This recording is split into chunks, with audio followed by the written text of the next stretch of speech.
தமிழ்நாடு சீருடை பணியாளர் தேர்வாணையம் நடத்தும் எஸ்ஐ தேர்வுக்கு தங்களை தயார்படுத்தி கொண்டிருக்கிற மாணவ மாணவிகள் பயன்பெறும் வகையில் ரேங்க் ஒன் அகாடமி சைதாப்பேட்டை சார்பாக இந்த வீடியோ வெளியிடப்படுகிறது. இதன் நோக்கம் கடைசி மாணவனும் பயன்பெற வேண்டும் என்பதற்காக இது வெளியிடப்படுகிறது.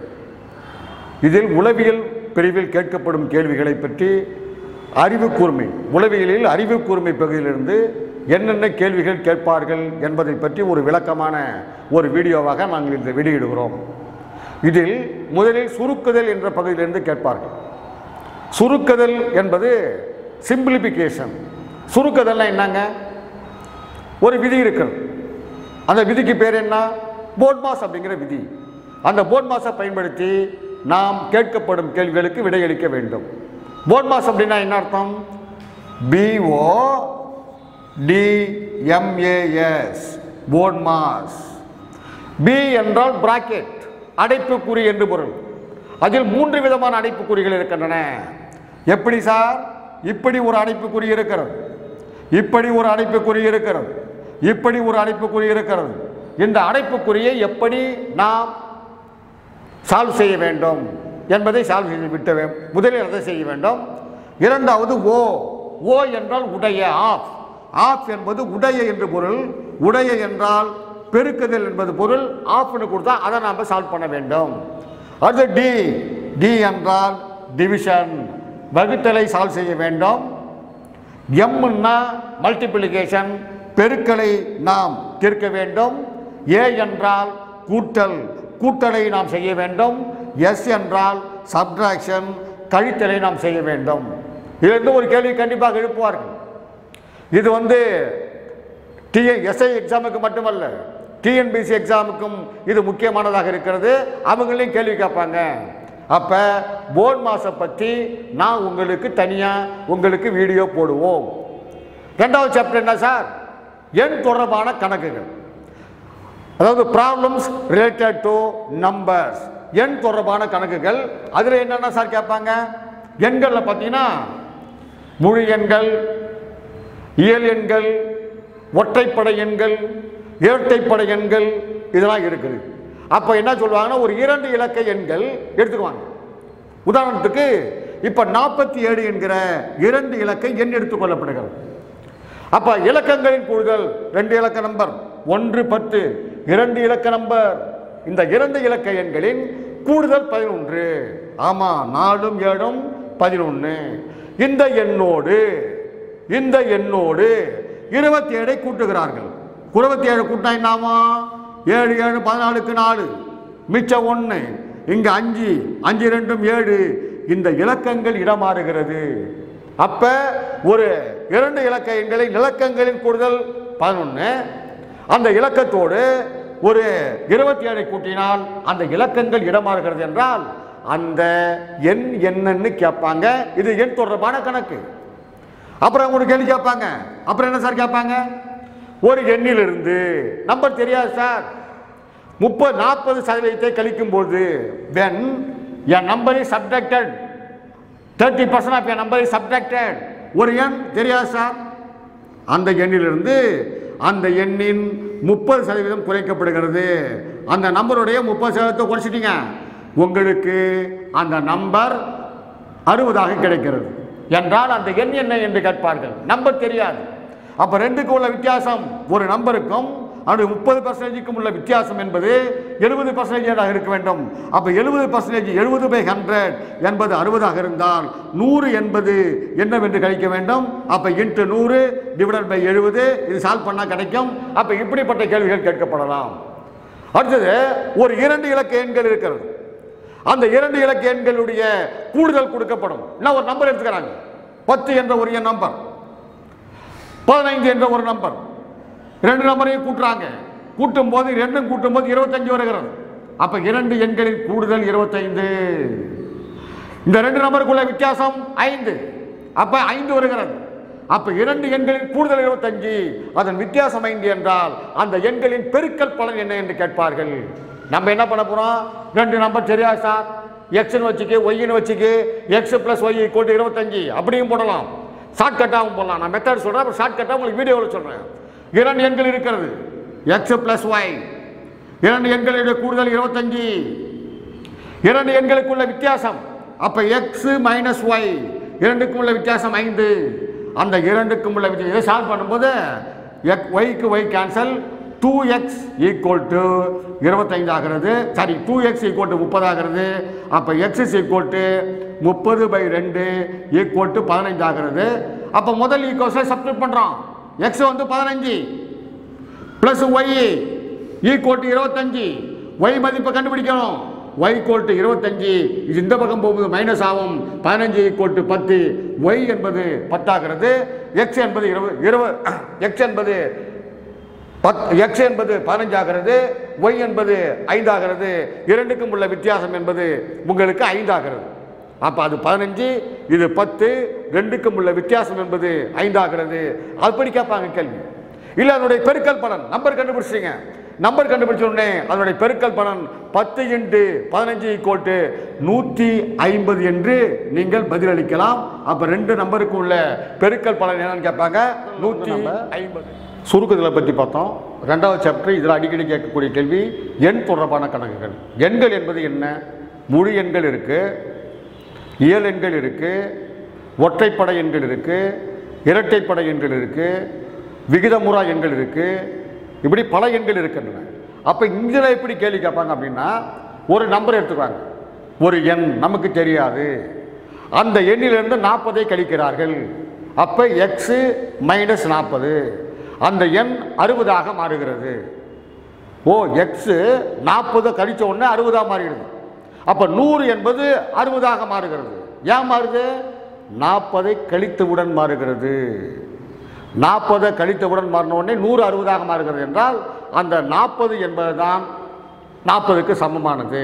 இப்போ உதாரணத்துக்கு பாருங்க, ஒரு எண் நமக்கு தெரியாது, இதுதான் நம்பர். அந்த நம்பர் வந்து 40 கழிக்கிறீங்க. 40 subtracted from a number, கழிச்சாச்சு. உங்களுக்கு அந்த எண் 60% மாறுகிறது என்றால் 60 x/100 மாறுகிறது. இதுக்கு என்ன அர்த்தம்? எக்ஸ் எல்லாம் நம்ம ஒரு சைடாக கொண்டு போகணும், நம்பரை தனியாக கொண்டு போகணும். இந்த மைனஸ் அந்த பக்கம் போகும்போது ப்ளஸ் ஆகிடும், ஈக்குவல் டு 40, ப்ளஸ் இந்த பக்கம் வரும்போது மைனஸும், எக்ஸ் மைனஸ் 60/100x. இதை பெருக்கினீங்கன்னா 100 மைனஸ் 60, 40/100x ஈக்குவல் டு 40 ஆகிறது. எக்ஸ் வேல்யூ கண்டுபிடிக்கும் போது அந்த பக்கம் போகிறோம், மேலே 100 கீழே 40, உங்களுக்கு எக்ஸ் வேல்யூ கிடைச்சிருச்சு, கேன்சல் ஆகிடும், ஈக்குவல் டு 100 என்பது தான் அந்த எண். இப்படி கேட்பான். திருப்பி வந்து 1/3 ஆஃப், ஓ 1/3, ஆஃப்னா இன்ட்டு 1/4 ஆஃப், 1/4, ஆஃப்னா இன்ட்டு என் நம்பர். 1/3 ஆஃப் 3 1 1/4 ஆஃப் 4 1 எண் என்பது 10 இருக்கிறது என்றால் அந்த நம்பர் என்னன்னு கேட்பாங்க. அப்போ நம்ம இந்த பக்கம் இருக்கிறதெல்லாம் அந்த பக்கம் 9 தலைகிட கொண்டு போகணும். இந்த 3 வந்து 3/1 மாறும், 1/4 4/1 மாறும். இதை பிறகுனா 12, 120, 120 என்பதுதான் அந்த எண் என்று நாம் பதிலளிக்க வேண்டும். அடுத்தது என்ன சார் கேட்பாங்க? ஒரு 2 இலக்க எண்கள், ஒரு 2 இலக்கங்கிறது இப்போ 47 ஒரு நம்பர் அவங்க வச்சிருப்பாங்க. 47 என்பது ஒரு 2 இலக்க நம்பர். அந்த 2 இலக்க எண்களில் 27 கூட்டுகிறார்கள். 27 is added to a double digit number. அப்போ 27 கூட்டுறீங்க, கூட்டும் போது அந்த இலக்கங்கள் இடம் மாறுகிறது என்று சொல்கிறார்கள். அது 74 ஆகிறது. அப்போ அந்த நம்பர் என்னன்னு கேட்டாங்கன்னா 74. பகுதி விகுதியை வைத்து கேட்பார்கள். ஒரு பின்னம், பின்னத்தினுடைய தொகுதி 2 கூட்டப்படுகிறது, பகுதி 1 கூட்டப்படுகிறது. அந்த பின்னம் இவ்வாறாக மாறுகிறது. பகுதியில் 1 கழிக்கப்படுகிறது, விகுதியில் 1 கூட்டப்படுகிறது. அந்த பின்னம் இவ்வாறு மாறுகிறது என்றால் உண்மையான பின்னம் என்ன அப்படின்னு கேட்பாங்க. இதெல்லாம் எண் தொடர்பான கணக்கிலிருந்து நமக்கு கேட்க வாய்ப்புள்ள கேள்விகள். அடுத்தது பார்த்தீங்கன்னா அடுத்த சாப்டர் வயது கணக்குகள். வயது கணக்கு எப்படி? ஒரு மனுஷனை போய் நம்ம வயசு கேட்குறோம், என்ன கேட்பான்? உனக்கு இப்போ என்ன வயசு, 10 வருஷத்துக்கு முன்னாடி என்ன வயசு, இன்னும் 10 வருஷத்துக்கு அப்புறம் என்ன வயசு? இது தனியாக ஒரு மனிதனை கேட்கும்போது. அதே 2 மனிதனை கேட்குறீங்க, உனக்கு என்ன வயசு, உனக்கு என்ன வயசு, உங்கள் 2 பேருடைய கூட்டல் வயசு என்ன, உங்கள் 2 பேர் வயசு கூட்டினா என்ன ஆகும்? அப்போ 10 வருஷத்துக்கு முன்னாடி உங்கள் 2 பேருக்கு வயசு என்ன, இன்னும் 10 வருஷத்துக்கு பின்னாடி உங்கள் 2 பேர் வயசு என்ன? இப்படியும் கேள்வி எழுப்பப்படலாம். உதாரணத்துக்கு ஒரு கணக்கு சொல்கிறேன். ஏ என்று ஒருவர் இருக்கிறார், பி என்று ஒருவர் இருக்கிறார். சரி சார், ஏவுக்கு வயது 10, ஓகே, பிக்கு வயது 30, ஓகே. இப்போ எப்படி சொல்லுவாங்க? ஏயின் வயது தற்போது பியின் வயதை போல் 3 மடங்கு. அப்ப இவர் 10ன்னா இவர் 3ன்னா 3 மடங்கு. இது தற்போது வயது. இன்னும் 10 ஆண்டுகளுக்கு பிறகு, சரி 10 வருஷம் கழிச்சு இவருக்கு என்ன ஆகும்? 40 ஆகும். இவருக்கு என்ன ஆகும்? 20 ஆகும். இவர் எப்படி மாறுவார்? 2 மடங்காக மாறுவார். இன்னும் 10 ஆண்டுகள் கழித்து ஏ என்பவரின் வயது பி என்பவரின் வயதை போல் 2 மடங்காக இருக்கிறது என்றால் ஏயினுடைய தற்போதைய வயசு கேட்பான். இல்லை 5 வருஷம் கழிச்சு ஏ வயசை கேட்பான்.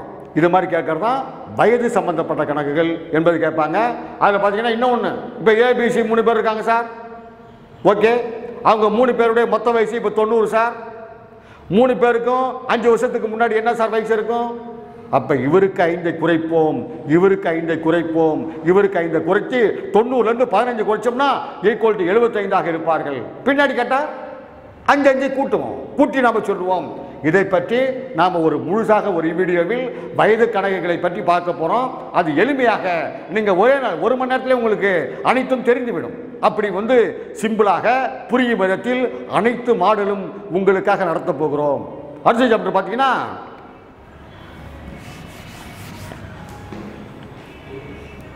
மீசிமா, அதாவது HCF LCM, மீசிமா மீபோமா, LCM and HCF. இதுவும் முக்கியமான ஒரு விஷயம். இப்போ 2 எண்கள் கொடுப்பான், சாதாரண கொடுப்பான். 36 84. என்னுடைய HCF என்ன சார் அப்படின்னு கேட்பான். நம்ம என்ன பண்ணலாம்? இது நம்ம போடவே தேவையில்லை, ஆன்சர்லேருந்து ஆன்சர் பண்ணலாம். இதுக்கு மெத்தட் இருக்கு, ஃபேக்டர் மெத்தட் இருக்கு, டிவிஷன் மெத்தட் இருக்கு. இது மூலமாக ஆன்சர் பண்ணலாம். இதையும் நான் உங்களுக்கு ஒரு வீடியோ போட போறேன். அது உங்களுக்கு HCF LCM பற்றி நீங்கள் முழுசாக தெரிஞ்சுக்க போறீங்க. உதாரணத்துக்கு பாருங்க, இதுக்கு ஆன்சர் சொல்றாங்க. ஆன்சர்லேருந்து எப்படி பண்ணுறேன்னு சொல்றேன். ஃபார் எக்ஸாம்பிள் 6 கொடுக்கப்படுகிறது, 12 கொடுக்கப்படுகிறது, 16 கொடுக்கப்படுகிறது, 18 கொடுக்கப்படுகிறது. 36 84 HCF மீபோவா என்னன்னு கேட்குறான். இதுக்கு பாருங்க, HCFனா என்ன பண்ணணும்னா ஆன்சர்லேருந்து கொஸ்டினுக்கு போக வேண்டும். இதெல்லாம் ஆன்சர். இங்கே கொஸ்டினுக்கு போய் அடிக்குதான்னு பார்க்கணும். அதை வச்சா நீங்கள் டிசைட் பண்ணிடலாம். கொஞ்சம் வாய்ப்பாடு தெரிஞ்சால் இன்னும் ஈஸி. அதுக்கு என்னன்னு சொல்கிற மெத்தட் நான் பார்ப்போம். இப்போ HC என்ன ஹையஸ்ட், இல்லை பெரிய நம்பர் என்ன 18. இந்த 18 எடுத்துகிட்டு போய் எல்லா நம்பரையும் அடிக்குதான்னு பார்க்கணும். அடித்தா அதான் HCF. இந்த 18 எடுத்து வரும்போது 2 18 36 அடிக்கலாம். இங்கே 5 18 90 ஆகிடும். 4 18 போட்டால் 72 ஆகிடும். அடிக்காது. அப்போ இது ஆன்சர் கிடையாது. அடுத்து 16 டேக் 16 எடுத்து போய் இங்கே அடிக்கிறீங்க. இது அடிக்கவே அடிக்காது. இதனால் இதுவும் கிடையாது. அடுத்தது 12 3 12 36 7 12 74. அப்போ உங்களுக்கு 12 தான் ஆன்சர். இருந்து எப்படிலாம் கேட்பான்? 2 நம்பருடைய விகிதங்கள் கொடுக்கப்படும். 2 எண்களின் விகிதங்கள் 3:4. அவற்றின் HCF 10. அந்த எண்கள் என்னன்னு கேட்பாங்க. அதுவும் யுஎஸ்ஆர்பியில் ரொம்ப ஃபேமஸான ஒரு கொஸ்டின். 6 மணிகள் இருக்கிறது. 8 நிமிடத்திற்கு 1 மணி அடிக்கிறது. 10 நிமிடத்திற்கு இன்னொரு மணி அடிக்கிறது. 12 நிமிடத்திற்கு 1 மணி அடிக்கிறது. 15 நிமிஷத்துக்கு 1 அடிக்குது. 20 நிமிஷத்துக்கு 1 அடிக்குது. அனைத்து மணிகளும் 12 மணிக்கு அடித்தால் அடுத்தது எத்தனை மணிக்கு எல்லாமே சேர்ந்து ஒன்றாக அடிக்கும். இதுக்கு நீங்கள் என்ன பண்ண போறீங்க? எல்சிஎம் எடுக்க போறீங்க. நிமிடங்கள் கொடுக்கப்பட்டிருக்கா, வினாடி கொடுக்கப்பட்டிருக்கா? வினாடியை கொடுத்தா நிமிடமாக மாற்றணும். நிமிடமாக மாற்றி நம்ம பண்ண போகிறோம். இது ஒரு கேள்வி கேட்பாங்க. ஒருவர் ஒரு தூரத்தை 30 நிமிடத்திலே கடக்கிறார். ஒருவர் 40 நிமிடத்திலே கடக்கிறார். ஒருவர் 60 நிமிடத்திலே கிடக்கிறார். 3 பேரும் சேர்ந்து 12 மணிக்கு ஓட ஆரம்பித்தால் 3 பேரும் எவ்வளவு நேரத்தில் ஒன்றாக சந்திப்பார்கள்? இப்படி ஒன்று கேட்பான். வேற எப்படி கேட்ப? ஒரு 5 இலக்க எண் இருக்கிறது. 5 இலக்க நம்பர்ல பெரிய நம்பர், 5 இலக்க நம்பர்ல சின்ன நம்பர். அந்த 5 இலக்க நம்பரை மீதமின்றி 12, 18, 20, 22 அடிபடும் நம்பர் என்னன்னு கேட்பாங்க. இதெல்லாம் எங்கு வரும் என்றால் HCF/LCM வரும். HCF/LCM இருந்து உங்களுக்கு நான் விரிவாக ஒரு வீடியோ போடும்போது உங்களுக்கு A to Z எல்லா சந்தேகமும் தீர்ந்துவிடும். அடுத்த சாப்டர் பார்த்தீங்கன்னா சராசரி ஆவரேஜ். இதில் பார்த்தீங்கன்னா 5 எண்கள் கொடுக்கப்பட்டிருக்கும். ஒரு நம்பர் 30, ஒரு நம்பர் 50, ஒரு நம்பர் 60, ஒரு நம்பர் 75, இன்னொரு நம்பர் 25. இதனுடைய சராசரி என்னன்னு கேட்பான். 5 நம்பரையும் கூட்டுவீங்க. நம்பர் ஆஃப் ஐட்டம் 5 இருக்கிறதால 5ஆல் அடிச்சிங்கன்னா உங்களுக்கு சராசரி கிடைத்து விடுகிறது. ஓகே. அடுத்தது பார்த்தீங்கன்னா ஒரு 5 நம்பருடைய சராசரி கொடுத்துருவான். அதில் 4 எண்கள் கொடுக்கப்பட்டிருக்கும். 5வது எண் என்னன்னு கேட்பான். அப்போ 5 எண்களின் சராசரி உதாரணத்துக்கு 50 வைங்களேன். 5 × 50 250, மொத்த மதிப்பு 250. கொடுக்கப்பட்டிருக்கிற 4 மதிப்பையும் கூட்டி கழித்தால் 5வது மதிப்பு கிடைத்துவிடும். இது ஒன்று. அடுத்தது ஃபேமஸான கொஸ்டின். 10 மாணவர்களின் சராசரி வயது 15 ஆண்டுகள். இது நம்பர் ஆஃப் ஸ்டூடெண்ட்ஸ். 10 மாணவர்கள், அவர்களின் சராசரி வயது 15 ஆண்டுகள். இப்போ நீங்கள் என்ன சொல்லுங்க? உடனே 10 × 15 = 150 போடுவீங்க. அதில் ஆசிரியரின் வயது சேர்க்கப்படுகிறது. அப்போ வாத்தியார் ஒருத்தர் வராரு, சராசரி கூடுகிறது. எத்தனை சார்? 2 கூடுகிறது வைங்களேன். அப்போ 2 கூடும்போது ஆசிரியரின் வயது நான் கேட்பான். நம்ம நார்மலாக போட வேண்டிய மெத்தட். 10 மாணவர்கள், சராசரி வயது 15. அப்போ மொத்த வயசு 10 × 15 150. ஆசிரியரின் வயது சேர்க்கப்படுகிறது. அப்போ நம்பர் 11ஆக மாறுகிறது. சராசரி 1 கூடுகிறது, 2 கூடுகிறது, அப்போ 17 ஆகிறது. இதை பெருக்கிறீங்க. ஒரு 17 17க்கு 7, ரிமைனிங் 1. ஒரு 17 17, 17 1 18, 2க்கும் உள்ள வித்தியாசம் 37. ஆனால் ஆசிரியரின் வயது 37 என்று சொல்லிவிடலாம். இது ஒரு மெத்தட். சரி, அப்போ இன்னொரு மெத்தட் என்ன சார்? 10 பேர், வாத்தியார் சேர்த்தா 11. இந்த 15 அப்படியே வச்சிருக்கணும். அதில் எந்த விதமான மாறுதலும் இருக்காது. ஆசிரியர் வந்து விடுகிறார். ஸ்ட்ரென்த் 11 மாறி போச்சு. 11க்கும் 2 வயது சேர்க்கிறார். 11 2 22 வயசு சேர்ந்துடும். 2ஐயும் கூட்டினா ஈக்குவல் டு 37 ஆண்டுகள். 37 ஆண்டுகள் என்று சொல்லலாம். இது மாதிரி ஒரு 4 மாணவர்களின் சராசரி மதிப்பெண் 50ன்னு சொல்லுவான். ஒரு மாணவனின் மதிப்பெண் 80, அது தவறாக 50 என்று பதிவு செய்து விட்டது என்றால் சரி செய்யப்பட்ட சராசரி என்ன கேட்பாங்க. சராசரியை பற்றி உங்களுக்கு ஒரு வீடியோ போடுவோம். சராசரியை பற்றி நீங்கள் முழுசாக தெரிந்து கொள்ளலாம். அடுத்த சாப்டர் சதவீதம். சதவீதம் இல்லாத கேள்வியே கிடையாது சார். சதவீதம் இல்லாத கேள்விகளே கிடையாது. அப்போ சதவீதம் என்பதிலிருந்து கண்டிப்பாக ஒரு கேள்வி எழுப்பப்படுகிறது. இங்கே பாருங்க. இப்போ ஒரு நகரத்தினுடைய மக்கள் தொகை 15,000. சரி சார். அது ஒரு ஆண்டுக்கு 10% உயர்கிறது. சரி சார். 2 ஆண்டுகள் கழித்து மக்கள் தொகை எவ்வளவு? அப்போ என்ன பண்ணுறீங்க? 10% முதல்ல கூட்டுறீங்க. வரக்கூடிய ஆட்சியிலேருந்து திருப்பி 10% கூட்டுறீங்க. இதுக்கு நிறைய மெத்தட் இருக்குது. நம்ம இதை பற்றியும் பெர்சன்டேஜை பற்றி ரொம்ப விரிவாக அனலைஸ் பண்ண போகிறோம். அதுக்கு ஒரு வீடியோ போடுவோம். அதை பார்த்தால் உங்களுக்கு அதில் இருக்கிற சந்தேகம் எல்லாம் போய்விடும். இப்போ முதல்ல பாருங்கள். இதுக்கு 10% 1500 முதல் வருஷத்தில் கூடி அது 16,500ஆக மாறுகிறது. அடுத்த வருஷம் எகைன் 10%. அப்போ 2வது வருஷமும் 10% கூடுகிறது. இதுக்கு 10% பார்க்கணும். 1650 ஆகிறது.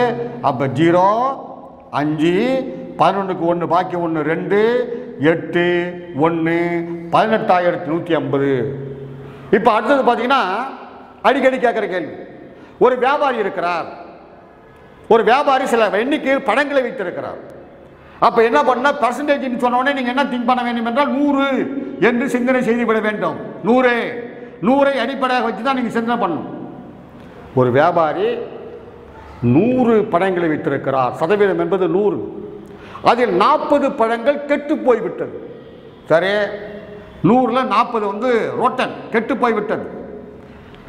அப்ப நல்ல நிலையில் இருப்பது எவ்வளவு?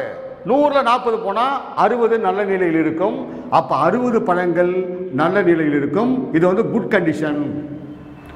நல்ல நிலையில் இருக்கக்கூடிய பழங்களின் எண்ணிக்கை 600 என்றால் கெட்டு போன பழங்களின் எண்ணிக்கை எவ்வளவு கேட்கலாம்? மொத்தமான பழங்களின் எண்ணிக்கை நான் கேட்கலாம். இப்ப 60% என்பது 600 என்றால் 1% என்பது 10. அப்ப 100% மொத்த பழம் கேட்டா அப்ப 100% எவ்வளவு? இதான் கேள்வி. அப்ப மேலே என்ன போவோம்? 100 போவோம், கீழே 60 போவோம், அடிச்சீங்கன்னா 10 வரும். ஈக்குவல் டு 1000 பழங்கள் அவர் மொத்தம் வைத்திருந்தார் என்பது வரும். இப்போ ஒரு அரசு ஊழியர் இருக்கிறார், அவர் சம்பளம் வாங்குகிறார். அவருடைய சம்பளத்தில் 50% வீட்டு வாடகை செலுத்துகிறார். மீதம் உள்ளவற்றுள் 20% குழந்தைகளுடைய படிப்பு செலவுக்கு செலவிடுகிறார். மீதம் உள்ளவற்றுள் 20% அவருடைய போக்குவரத்துக்காக செலவிடுகிறார். கடைசியில் இவ்வளவு பணத்தை சேமிக்கிறார் என்றால் அவருடைய மொத்த வருமானம் என்ன என்று கேட்பார்கள். இதில் பார்த்தீங்கன்னா மொத்தம் நிறைய மாடல்ஸ் இருக்கு. இதை நம்ம தனியாக ஒரு வீடியோவில் சதவீதத்தை பற்றி நம்ம அனலைஸ் பண்ண போகிறோம். அந்த வீடியோவையும் நீங்கள் மிஸ் பண்ணாமல் பாருங்கள். சதவீதத்தை பற்றி உங்களுக்கு A to Z தெரிந்துவிடும். அடுத்தது பார்த்தீங்கன்னா லாப நட்டம். லாப நட்டம் கண்டிப்பாக கேள்வி எழுப்பப்படுகிறது. லாப நட்டம் என்பது எதை அடிப்படையாக வச்சிருக்கோம் அப்படின்னு பார்த்தீங்கன்னா அடக்க விலை, விற்பனை விலை. அடக்க விலை அதிகமாக இருந்து விற்பனை விலை குறைவாக இருந்தால் அது நமக்கு நஷ்டம். அடக்க விலை குறைவாக இருந்து விற்பனை விலை அதிகமாக இருந்தால் நமக்கு லாபம். உதாரணத்திற்கு A என்பவர் ஒரு பொருளை 400 ரூபாய்க்கு வாங்குகிறார். இது அவரை பொறுத்தவரை அடக்க விலை. 400 ரூபாய்க்கு வாங்குகிறார். அவரை பொறுத்தவரை இது ஒரு அடக்க விலை. அந்த பொருளை 500 ரூபாய்க்கு விற்கிறார். அந்த 500 என்பது விற்பனை விலை. 400 ரூபாய்க்கு வாங்குறார் அடக்க விலை, 500 என்பது விற்பனை விலை. அப்ப விற்பனை விலை அதிகமாக எந்த அளவுக்கு அதிகமாக இருக்கு, எவ்வளவு அதிகமாக இருக்கிறதோ அதான் நமக்கு லாபம். 100 ரூபாய் அதிகமாக இருக்கிறது, 100 ரூபாய் லாபம். லாபம் கேட்டால் 100 ரூபாய் போட போறீங்க. இப்ப லாப சதவீதம் போட வேண்டும். அதுக்கு என்ன ஃபார்முலா பயன்படுத்த வேண்டும்? லாபம் டிவைடட் பை அடக்க விலை இன்ட்டு 100. இங்க லாபம் எவ்வளவு சார்? 100. அடக்க விலை எவ்வளவு சார்? 400. லாபமாக இருந்தாலும் நட்டமாக இருந்தாலும் அடக்க விலையை அடிப்படையாக வைத்ததான் நாம் கணக்கிட வேண்டும். இன்ட்டு 100. அப்ப 1/4. 1/4னாலே நமக்கு 25%. 25 என்பது ஆன்சர்.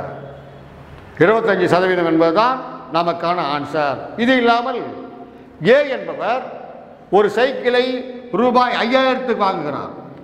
சரி சார், அதை சரி செய்வதற்காக 1000 ரூபாய் செலவு செய்கிறார். அதுவும் சரி சார். அப்ப அவருடைய அடக்க விலை 6000 மாறுகிறது. சரி, 6000. இந்த பொருளை ரூபாய் 7500க்கு விற்கிறார். அவரை பொறுத்தவரைக்கும் அடக்க விலை எவ்வளவு சார்? 6500. விற்பனை விலை எவ்வளவு சார்? 6000 7500. அப்ப லாபம் எவ்வளவு சார்? 1500 லாபம். அடக்க விலை எவ்வளவு? 600 இன்ட்டு 100. 6000 இன்ட்டு 100 கேன்சல் பண்ணா 1 4 15 60 4 5 25. 25% என்பது நமக்கு ஆன்சர். அடுத்தது என்ன கேட்பாங்க? லாப விலைக்கும் அடக்க விலைக்கும் விற்பனை விலைக்கும் உள்ள விகிதம் கொடுப்பாங்க.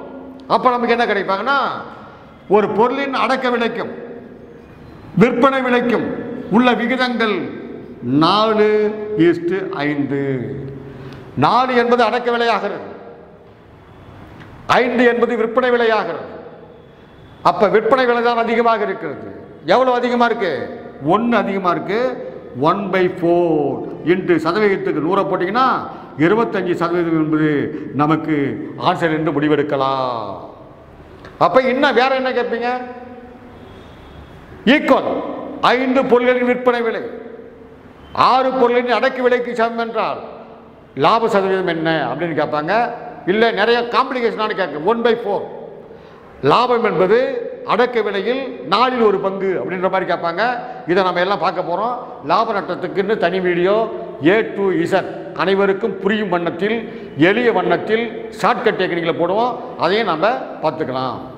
அடுத்த சாப்டர் பார்த்தீங்கன்னா விகிதம் விகிதாச்சாரம். அது என்ன விகிதம் விகிதாச்சாரம்? இது எல்லா எக்ஸாமுக்கும் உரிய முக்கியமான ஒரு கேள்விகள்.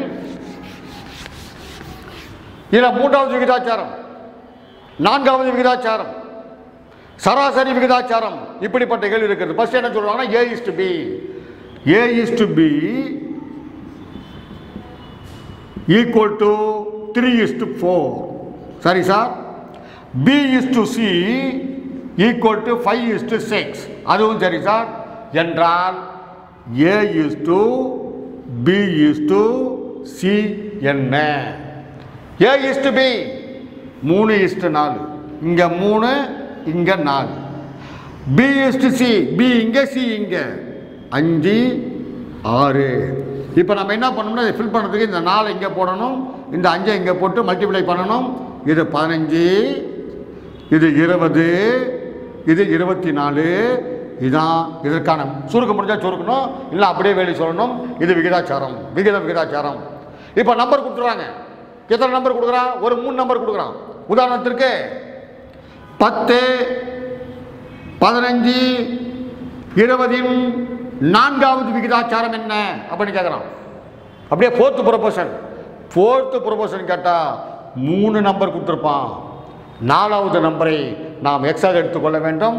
அப்போ 10:15:20:x மாறும். இப்போ வெளிப்புறத்தை பெருக்குவது உட்புறத்தை பெருக்குவதற்கு சமமானது. The product of external part is equal to product of internal part. அப்போ உள்ளார பெருக்கும்போது என்னாவது? 15 × 20 டிவைடட் பை 10. அதான் எக்ஸனுடைய மதிப்பு. இது சுருக்குனா 2, 2 15 30. 30 என்பது சரியான ஆன்சர். இல்லைன்னா ஒரு சாதாரணமாக கேட்கலாம். எப்படி கேட்ப? ஒரு டிவி விலை இருக்கிறது, டிவி இருக்கு, மோட்டார் சைக்கிள் இருக்கு. 2 விலைக்கும் உள்ள விகிதங்கள் 3:4. இது பார்த்தா டிவி, இது பார்த்தா மோட்டார் பைக், மோட்டார் சைக்கிள். அப்ப டிவியினுடைய விலை 3 பாகம், மோட்டார் சைக்கிளுடைய விலை 4 பாகம்.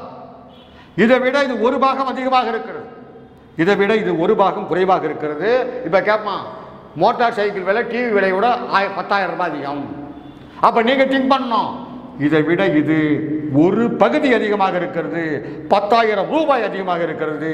ஒரு பார்ட்டுக்கு மதிப்பு 10,000, ஒரு பார்ட்டுக்கு மதிப்பு 10,000.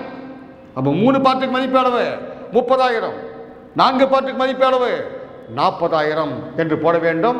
இது விகிதம் விகிதாச்சாரம். அடுத்தது பார்த்தீங்கன்னா விகிதாச்சாரங்களில் 3வது விகிதாச்சாரம், 4வது விகிதாச்சாரம், சராசரி விகிதாச்சாரம். இதை அடிப்படையாக வைத்து கேட்பாங்க. உதாரணத்துக்கு பார்த்தீங்கன்னா ஒரு 3 நம்பர் கொடுத்துருவாங்க. என்ன நம்பரு? 10:15:20 4வது விகிதாச்சாரம் என்னவென்று கேட்பாங்க. 4வது விகிதாச்சாரம் கேட்டால் 3 நம்பர் கொடுத்துருவாங்க. 4வது எக்ஸல் எடுத்துக்கணும். இப்போ வெளிப்புறத்தை பெருக்குவது the product of external part, உட்புறத்தை பெருக்குவதற்கு சமம். அப்போ எக்ஸல் கண்டுபிடிக்கும் போது என்ன பண்ணுவான்? x is equal to 15 × 20 divided by 10. இதை பெருக்குவது இது பெருக்கு சமம். அப்போ இதை கேன்சல் பண்ணிங்கன்னா 2 ஈக்குவல் டு 30. எக்ஸின் மதிப்பு 30 என்று கண்டறியலாம். அல்லது ஒரு பள்ளியில் உள்ள மாணவர்களின் எண்ணிக்கை 10%, இது மாணவிகளின் எண்ணிக்கை 20%க்கு சமம் என்றால் மாணவர்களுக்கும் மாணவிகளுக்கும் உள்ள விகிதங்கள் என்னன்னு கேட்பான். அப்போ என்ன பண்ண சிம்ப்ளை பண்ணும்போது ஒரு பார்ட் 2 பார்ட் ஈக்குவலாக இருக்கிறதா மாற்றி சொல்லணும். 2:1 சொல்லுவான். இதை அடிப்படையாக வைத்து தான் விகிதங்கள், விகிதாச்சாரங்கள் என்ற கேள்வி எழுப்பப்படுகிறது. அதை பற்றி நாம் ஒரு வீடியோவில் முழுமையாக பார்க்க போகிறோம். அடுத்தது பார்த்தீங்கன்னா சங்கிலி விதிகள், செயின் ரூல் அப்படின்னு சொல்லுவோம். இந்த செயின் ரூல் இந்த கேள்விகள் கேட்பதற்கு வாய்ப்பு இருக்கிறது. எப்படி சார்? 36 ஆண்கள் செயின் ரூலை பார்த்தீங்கன்னா செயின் ரூல் 36 ஆண்கள் ஒரு வேலையை 27 நாட்களில் முடிப்பார்கள் என்றால் 18 ஆண்கள் அந்த வேலையை எத்தனை நாள் முடிப்பாங்க? இங்கே 2 மாறிலிகள் இருக்கின்றன. ஒன்று நேர்மாறிலி, இன்னும் ஒன்று எதிர்மாறிலி. நேர்மாறிலின்னா என்ன? அதிகம் அதிகம் நேர்மாறிலி, குறைவு குறைவு நேர்மாறிலி, அதிகம் குறைவு குறைவு அதிகம் எதிர்மாறிலி. இப்போ பார்த்தீங்கன்னா ஆண்கள் எவ்வளோ பேர் இருக்காங்க? 36 பேர். 36 என்ன ஆயிடுச்சு? 18ஆக மாறிவிட்டது. ஆட்கள் என்ன ஆகிவிட்டார்கள்? குறைந்து விட்டார்கள். குறைஞ்ச ஆண்கள் போய் வேலை செய்யணும். ஆட்கள் குறைந்து விட்டால் நாட்கள் அதிகமாகும். ஆட்கள் குறைவு, நாட்கள் அதிகம். அப்போ குறைவு அதிகம் என்பது எதிர்மாறிலி. எதிரியை பார்த்தா எதுவுமே பண்ணக்கூடாது, அப்படியே கேன்சல் பண்ண வேண்டும். இங்கே 1 18 18, 2 18 36, 2 27 54, 54 நாட்களில் முடிப்பார்கள் என்பது அர்த்தம். இதை இந்த ரூட்லேயும் பெறலாம். அல்லது D1 H1 D1 divided by W1 அந்த ரூலையும் பயன்படுத்தலாம். நாம் இதை பற்றி வீடியோவில் முழுமையாக பார்க்கலாம். செயின் ரூலிருந்து நமக்கு கேள்வி கேட்பதற்கான வாய்ப்புகளும் இருக்கிறது. அடுத்தது பார்த்தீங்கன்னா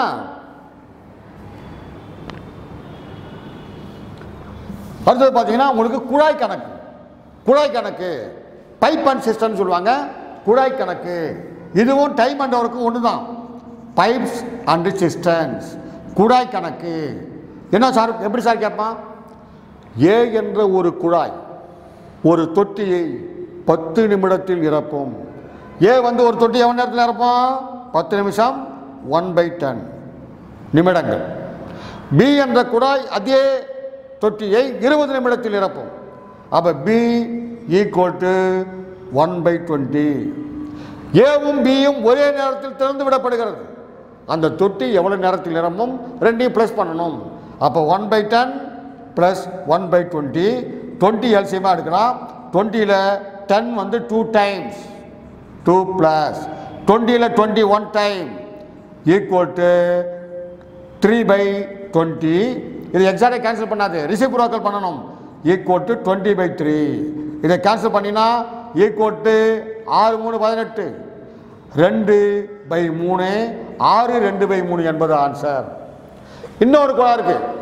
ஏ என்ற குழாய் ஒரு தொட்டியை 10 நிமிடத்தில் நிரப்பும். பி என்ற குழாய் 15 நிமிடத்தில் காலி செய்யும் நிரப்பும். சி என்ற குழாய் 60 நிமிடத்தில் காலி செய்யும். ஏ 10 நிமிஷம் நிரப்பும், பி 15 நிமிஷம் நிரப்பும், சி 60 நிமிஷம் காலி செய்யும். 3 குழாய்களும் ஒரே நேரத்தில் திறந்து விடப்பட்டால் அந்த தொட்டி எவ்வளவு நேரத்தில் நிரம்பும்? இதான் கேள்வி. இதை ரெண்டையும் ப்ளஸ் பண்ணணும். ஃபில்லப் பண்ணுறதை ப்ளஸ் பண்ணணும், எம்டி பண்ணுறதை மைனஸ் பண்ணணும். ரெண்டையும் ப்ளஸ் பண்ணி இதை மைனஸ் பண்ணுங்க. என்ன எல்சியம் எடுக்கலாம்? 60 எடுத்துக்கொள்ளலாம். 60ல் 10 6 டைம், இங்கே ப்ளஸ் டைம், இங்கே 60ல் 15 4 டைம், மைனஸ் 1 டைம். 10 + 10 - 1 9/60. கேன்சல் பண்ணாது, ரிசிப்ரோக்கல் பண்ணோம். 60/9 = 6 9s are 54. 54% மிச்சம் இருக்கிறது. 6/9 சுருக்குனா 2/3. 6 2/3 என்பது இதற்கான ஆன்சர். இது எதில் வரும்? பைப் அண்ட் சிஸ்டர் குழா தொட்டி நிரப்புற நேரங்களை அடிப்படையாக வச்சு கேட்குறாங்க. இதையும் நம்ம வீடியோவில் மிக விரைவாக தெளிவாக பார்க்க போகிறோம். அடுத்தது பார்த்தீங்கன்னா டைம் அண்ட் ஒர்க். இது கம்பல்சரி கேட்கறதுக்கான வாய்ப்பு உள்ள கேள்விகள் அதிகமாக இருக்குது. இது டிஎன்பிஎஸ்சி தேர்வில் கண்டிப்பாக கேள்வி எழுப்பப்படுகிறது. இப்போ பாருங்கள், என்னென்ன கான்செப்ட் 2 விஷயம் தெரிஞ்சால் போதும். நம்ம டைம் அண்ட் ஒர்க்கை எளிமையாக செய்து விடலாம். ஒன்று எல்சிஎம் கண்டுபிடிக்கிறது, இன்னும் ஒன்று கான்செப்டை அப்ளை பண்ணுறது. இப்போ ஏ என்பவர் ஒரு வேலையை 10 நாட்களில் செய்கிறார். பி என்பவர் 15 நாட்களில் செய்கிறார்.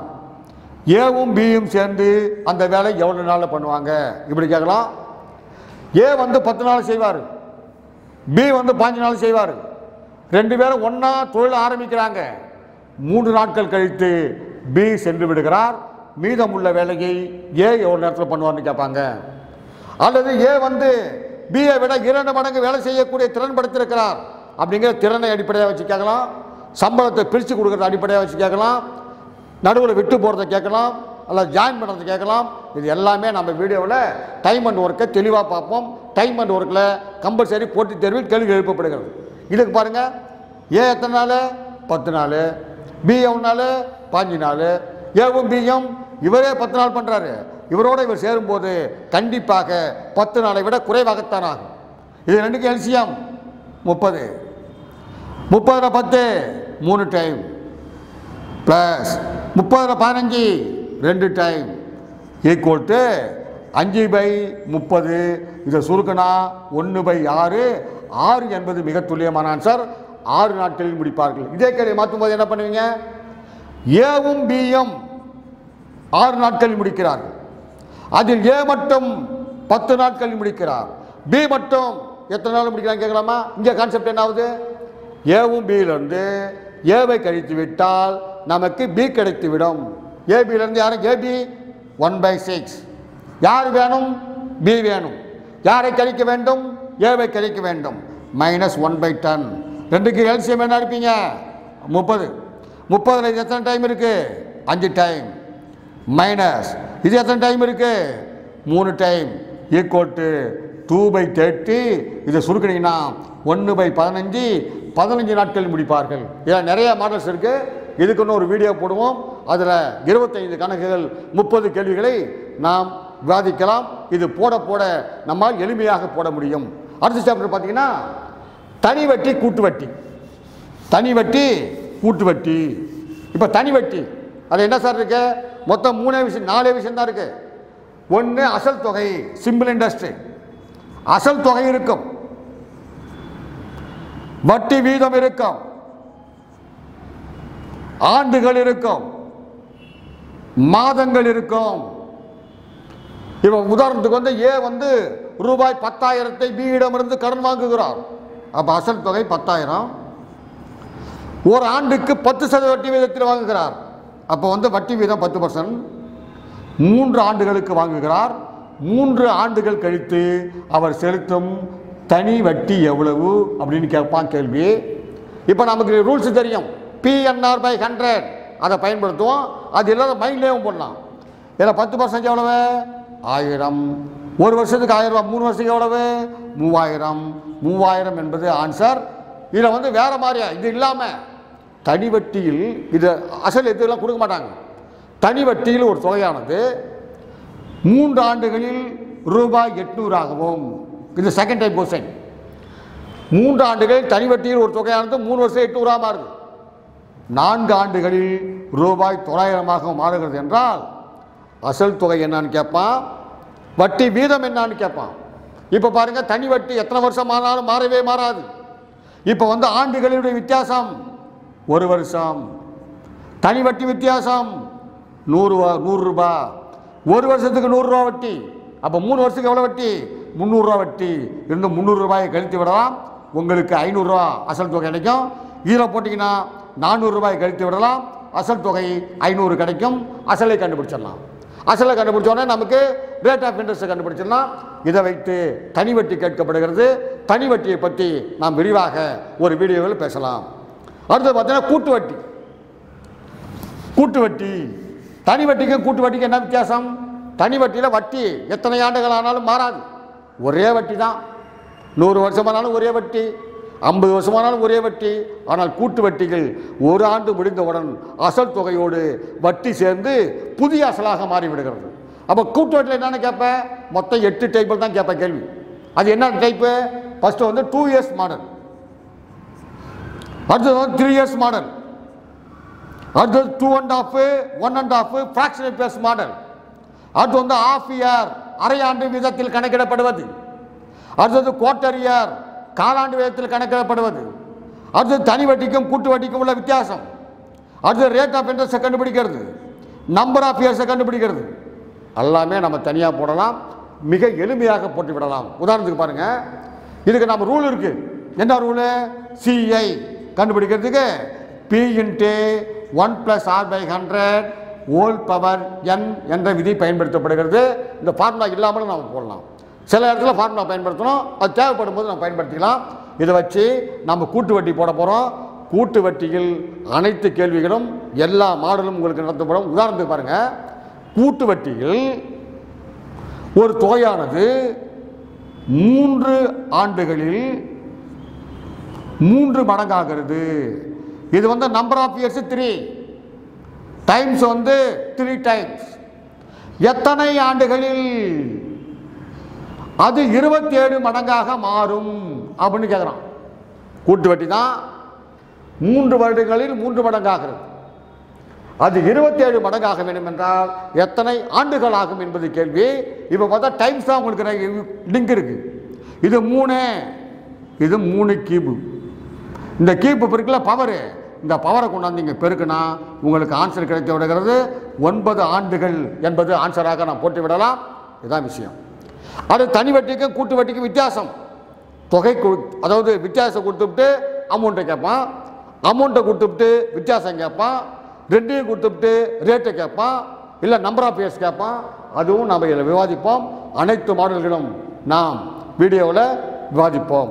அடுத்தது பார்த்தீங்கன்னா நிகழ்தகவு. நிகழ்தகவு வந்து கண்டிப்பாக கேட்பான். நிகழ்தகவலுக்கு அவங்க என்ன எடுத்துக்குவாங்க? ப்ராபபிலிட்டி. நிகழ்தகவுக்கு என்ன எடுத்துக்குவாங்க அப்படின்னு பார்த்தீங்கன்னா நிகழ்தகவுக்கு அவங்க எடுத்துக்கிற பாயிண்ட் 1, நாணயங்கள் எடுக்கப்படும். நாணயம் என்ன சார் பண்ணுவான்?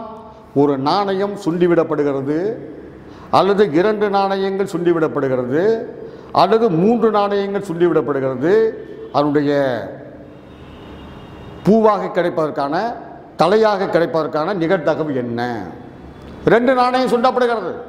அப்போ மொத்தமாக நமக்கு கிடைக்கிறது வந்து 2 × 2 4 பாசிபிலிட்டிஸ், மொத்த வாய்ப்புகள். அது தலை மட்டுமே இருக்க வேண்டும் என்று சொன்னால் இங்கே ஒரு தலை இருக்கும், அங்கே ஒரு தலை, 2 வாய்ப்புகள். 2/4 1/2 என்பது ஆன்சர். நாணயத்தை அடிப்படையாக வச்சு கேட்பான். இதை நம்ம பார்ப்போம்.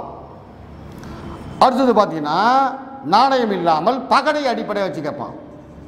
பகடை மதிப்பு, முக மதிப்பு 1ஆக இருக்கலாம், 2, 3, 4, 5, 6. அதனுடைய முக மதிப்பினுடைய கூடுதல் 4ஆக இருப்பதற்கான நிகழ்தகவு என்ன? அதில் வந்து 1 பகடை சுற்றியா 2 பகடை சுற்றியா, எத்தனை பகடைகள் சுற்றப்படுகிறதோ அதை பொறுத்து நாம் பகடையை அடிப்படை வச்சிருக்க கேள்விக்கும் பதில் சொல்லிடலாம். 3 சீட்டுக்கட்டு. சீட்டுக்கட்டில் என்னென்ன இருக்கும்? சிவப்பு சீட்டு, கருப்பு சீட்டு. சிவப்பு சீட்டில் 26 இருக்கும், கருப்பு சீட்டில் 26 இருக்கும். அப்புறம் ராஜா, ராணி, ஜாக்கு, ஆசு. அப்போ எழுத்துலாம் ஆங்கில எழுத்துலாம் ஒன்றா இருக்கும், நம்பர்லாம் ஒன்றா இருக்கும். 2லேருந்து 10 வரைக்கும் நம்பர் இருக்கும். இதை அடிப்படையாக வச்சு கேட்பான். அப்போ சீட்டுக்கட்டிலிருந்து ராஜாவாகவும், 1 ராஜா 1 ராணி, அது 2 சிவப்பாக கிடைப்பதற்கான நிகழ்தகவு என்னன்னு கேட்பான். நிகழ்தகவு என்பது மிக முக்கியமானது. நிகழ்தகவு வந்து ஒரு கேள்வி கேட்பான், இதை நாம் கண்டுபிடிச்சிடலாம். இதுக்காக ஒரு வீடியோவில் இது ரொம்ப சிம்பிள் கான்செப்ட். இருக்கக்கூடிய மாடல்லாம் பண்ண படித்தோம்னா கேட்கக்கூடிய கேள்விகளுக்கு எளிமையாக பதிலளித்து விடலாம். அடுத்தது பார்த்தீங்கன்னா பெர்முடேஷன் அண்டு காம்பினேஷன். வரிசை மாற்றம் மற்றும் சேர்க்கை என்று சொல்கிறார்கள். வரிசை மாற்றம் மற்றும் சேர்க்கை permutation and combination. Permutation and காம்பினேஷன்லேருந்து கேள்விகள் எழுப்பப்படலாம். பெர்முடேஷன் காம்பினேஷன் இது என்ன சார்? மெட்ராஸ் என்ற ஒரு வார்த்தை எடுத்துக்கங்க. மெட்ராஸ் என்ற வார்த்தையை எத்தனை வெவ்வேறு வழிகளில் நீங்கள் உருவாக்க முடியும்? எத்தனை வெவ்வேறு அந்த எழுத்துக்களை பயன்படுத்தி எத்தனை புதிய புதிய வார்த்தைகளை நீங்கள் உருவாக்க முடியும் அப்படின்னு கேட்பான். அல்லது மெட்ராஸ் இதில் ஆல்பாபெட்டிக்கலில் பார்த்தீங்கன்னா பபல்ஸ் இருக்கும், உயிரெழுத்துக்கள், கான்சோனன்ட் இருக்கும், மெய் எழுத்துக்கள். அப்போ உயிரெழுத்துக்கள் எல்லாம் ஒன்றாக வருவதைப் போல எத்தனை எழுத்துக்களை உருவாக்க முடியும்னு கேட்பான். அது பெர்முடேஷன் அண்டு காம்பினேஷன். இதிலையும் இருக்கக்கூடிய மாடலை நாம் வீடியோவில் விவாதிப்போம். அப்போ பெர்முடேஷன் வரிசை மாற்றம் மற்றும் சேர்க்கை என்பதும் நமக்கு எளிமையானது தான். அடுத்தது பார்த்தீங்கன்னா மிக முக்கியமானது டேட்டா இன்டர்பிரேஷன், டிஐ, தகவல் தரவு. இது மிக முக்கியமான ஒன்று. எப்படி சார் கேட்பான்? தகவல் தரவு 4 கான்செப்ட் தான் ஒன்று கேட்பான். 1% பர்சன்டேஜ் கேட்பான். சதவீதம் உங்களுக்கு நல்லா கண்டுபிடிக்கணும். படமாக கொடுப்பான். 4 விதமான படங்கள் கொடுக்கப்படும். அந்த படத்தை அனலைஸ் பண்ணி சதவீதம் நீங்கள் கண்டுபிடிக்க போறீங்க. 2 சராசரி ஆவரேஜ் கேட்பான். சராசரி ஆவரேஜ் கேட்கப்படும். 3 விகிதங்கள் கேட்கப்படும். இதெல்லாம் நம்ம ஏற்கனவே பார்க்குறோம். அதே மாதிரி இங்கே பயன்படுத்தி கேட்போம். விகிதங்கள் கேட்கப்படும். குறைவு அதிகம் என்பது கேட்கப்படும். 4 குறைவு அதிகம். போன வருஷம் ஒப்பிடும்போது இந்த வருஷம் குறைவாக இருக்கா அதிகமாக இருக்கா? குறைவாக இருந்தால் குறைவான சதவீதம் என்ன, அதிகமான சதவீதம் என்ன? உதாரணத்துக்கு பார்த்தீங்கன்னா ஒரு பை சார்ட் கொடுத்துட்றான். ஒரு பை சார்ட். இதில் பல்வேறு போட்டித் தேர்வுக்காக விண்ணப்பிக்கக்கூடிய மாணவர்கள் கொடுத்து விடுகிறான். மொத்தம் 15,000 பேர் படிக்கிறாங்க. சென்னையில் மொத்தம் 15,000 பேர் படிக்கிறாங்க. பேங்க் எக்ஸாமுக்கு 90% மக்கள் பேங்க் எக்ஸாமுக்கு படிக்கிறாங்க. சரி, 90 அதாவது 25%. அதாவது என்னன்னா, இதை நீங்கள் 2 வழிகளில் பிரிக்கலாம். சதவீதத்தின் அடிப்படையில் பிரித்தால் நீங்கள் 100% பிரிக்கலாம். டிகிரியின் அடிப்படையில் பிரித்தால் 360 டிகிரியாக பிரிக்கலாம். அப்போ எதை அடிப்படையை வச்சு கேட்குறானோ அதை வச்சு தான் பண்ணணும். இது பர்சன்டேஜ். பேங்க் எக்ஸாமுக்கு படிக்கிறவங்க 25%, டிஎன்பிசிக்கு படிக்கிறவங்க 35 பேர், 35% டிஎன்பிசிக்கு படிக்கிறாங்க. 35, 25, 60 ஆகி போச்சு. 15% யூபிஎஸ்சிக்கு படிக்கிறாங்க. 15% யூபிஎஸ்சிக்கு படிக்கிறாங்க. இங்கே 40, 35, 75 ஆகிவிட்டது. 25% ரயில்வே எக்ஸாமுக்கு படிக்கிறாங்கன்னு கொடுத்துருவோம். கொடுத்துட்டு என்ன கேட்பாங்கன்னா, பேங்க் எக்ஸாமுக்கு படிக்கிறவங்களுடைய எண்ணிக்கை டிஎன்பிசியில் படிக்கிறவங்களுடைய எண்ணிக்கையில் எத்தனை சதவீதம்னு கேட்பான். பேங்க் எவ்வளவு? 25. 25 மேலே போடுங்க. டிஎன்பிசி எவ்வளவு? 35 கீழே போடுங்க. இன்ட்டு 100 போட்டால் உங்களுக்கு ஆன்சர் கிடைச்சிடும். அப்படி இல்லை என்றால் வேற என்ன கேட்ப? யூபிஎஸ்சி படிக்கிற மாணவர்கள், ரயில்வேக்கு படிக்கக்கூடிய மாணவர்கள், டிஎன்பிசிக்கு படிக்கக்கூடிய மாணவர்களின் சராசரி என்னன்னு கேட்பான். அப்போ மொத்த மாணவர்களை கூட்டி 3ஆல் அடிச்சுன்னா உனக்கு சராசரி கிடைச்சிடும். அது சராசரி அடிப்படையாக வச்சு கேட்பான். அடுத்தது பார்த்தீங்கன்னா சதவீதம் கொஞ்சம் விகிதங்கள். ரயில்வே எக்ஸாமுக்கு படிக்கக்கூடிய மாணவர்களுக்கும் பேங்க் எக்ஸாம் படிக்கக்கூடிய மாணவர்களுக்கும் உள்ள விகிதங்கள் என்னன்னு கேட்பான். ரயில்வேக்கு எவ்வளவு? 25. பேங்க் எக்ஸாமுக்கு 25. 25:25, 1:1 என்ற விகிதத்தில் இருப்பார்கள். விகிதம் கேட்பாங்க. அடுத்தது டிஎன்பிசிக்கு படிக்கக்கூடிய மாணவர்கள் யூபிஎஸ்சிக்கு படிக்கிற மாணவர்களை விட எத்தனை சதவிகிதம் அதிகம்னு கேட்பான். இதை விட இங்கே எவ்வளோ அதிகமாக இருக்கு? 20 அதிகமாக இருக்கு. 20 மேலே போடணும். எதை விட? 15 விட அதிகங்கிறதால 20/15 × 100 போட்டோம்னா எத்தனை சதவிகிதம் அதிகமாக இருக்கிறது என்று தெரியும். இது இது மாதிரி இருக்கிறதுல அட்டவணை டேபுலேஷன் இப்படி இன்ஃபர்மேஷன் இருக்கும். டேபுலேஷன் கொடுத்துட்டு இந்த டேபுலேஷன் அடிப்படையில் நமக்கு இன்ஃபர்மேஷன் கொடுத்துருவாங்க. நம்மளுக்கு கேள்வி கேட்பாங்க. டேபுலேஷன். இது பை சார்ட்டு. அது பார் சார்ட். பார் கொடுத்துருவாங்க.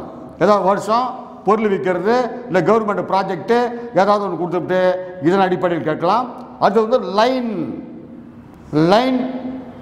லைன் கிராப் கொடுத்துருவாங்க. இந்த லைனு கேட்பாங்க. மொத்தமாக இதிலிருந்து எஸ்ஐ தேர்வுக்கு குறைந்தபட்சம் 8 கேள்விகளும் அதிகபட்சமாக 10 கேள்விகளும் வருவதற்கு வாய்ப்பு இருக்கிறது. இப்போ நடந்திருக்கிற எக்ஸாம்பிளுடைய டெண்டன்சி அப்படி தான் இருக்குது. அதனால் மேக்ஸிமம் வருவதற்கு வாய்ப்புகள் நிறையாக இருக்கிறது. இதை நாம் தெளிவாக படித்துக் கொள்ள வேண்டும். அடுத்தது பார்த்தீங்கன்னா மென்சுரேஷன். அளவுகள் 2 டைமென்ஷன் 3 டைமென்ஷன், 2 பரிமாணங்கள் 3 பரிமாணங்கள். அதில் பார்த்தீங்கன்னா இதில் 2 டைமென்ஷன் என்னென்ன படம் வரும் அப்படின்னு பார்த்தீங்கன்னா அதனுடைய பரப்பளவுக்கான ஃபார்முலா, அதனுடைய சுற்றளவுக்கான ஃபார்முலா அதை நம்ம தெரிஞ்சுக்கணும். ஃபஸ்ட்டு படம் செவ்வகம். செவ்வகத்தினுடைய பரப்பளவைக்கான சூத்திரம் என்ன? L × B அப்படின்னா நம்ம வச்சுக்கணும். அதனுடைய சுற்றளவைக்கான சூத்திரம் என்ன? 2 × L + B நாம் வைத்துக் கொள்ள வேண்டும். அதை சாட்சி வச்சிங்கன்னா இணைகரமாக மாறிவிடும். அப்போ இணைகரத்தை பற்றி நம்ம படிக்க போகிறோம். இணைகரம் சதுரம், சதுரத்தை சாட்சி வச்சோம்னா சாய் சதுரம். அடுத்தது பார்த்தா நாற்கரம், அடுத்து பார்த்தா சரிவகம், அடுத்தது பார்த்தா வட்டம், அடுத்தது பார்த்தா முக்கோணம். திரும்பி கேட்பான், வட்டத்தினுடைய ஆரம் 10% அதிகரிக்கப்பட்டால் அதன் பரப்பளவில் ஏற்படக்கூடிய மாற்றம் என்ன? இப்படி நம்மளை கேள்வி எழுப்பாங்க. இதனுடைய ப்ராப்பர்ட்டிஸு, அதனுடைய ஃபங்க்ஷன்ஸ், இது எல்லாத்தையும் நம்ம பார்த்தோம்னா இதில் இருக்கக்கூடிய கேள்விகளுக்கு நாம் பதிலளித்து விட முடியும். அப்போ 3 டைமென்ஷன் போனால் என்ன வரும் சார்? கனச்செவ்வகம் வருகிறது, கனச்செவ்வகம், கனச்சதுரம்,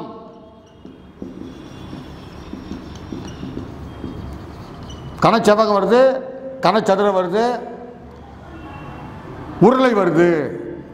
அந்த உருளையில் 2 டைப்பு, உருளை, உள்ளீடற்ற உருளை, ரெண்டையும் பார்க்க போகிறோம். அடுத்து வந்து கூம்பு, நேர்வட்ட கூம்பு, கூம்பு பற்றி கேட்பான். கோலம், அந்த கோலத்தில் பார்த்தீங்கன்னா அரைக்கோளம் என்றெல்லாம் வருகிறது. இதை நாம் கேட்க வேண்டும். இதில் வந்து பூட்டு உருவங்கள். அப்போ இது இணைச்சி உருவாக்கியிருப்பாங்க. நமக்கு உங்களுக்கு எஸ்ஐ பொறுத்தவரை ரொம்ப பேசிக்காக கேட்பான்.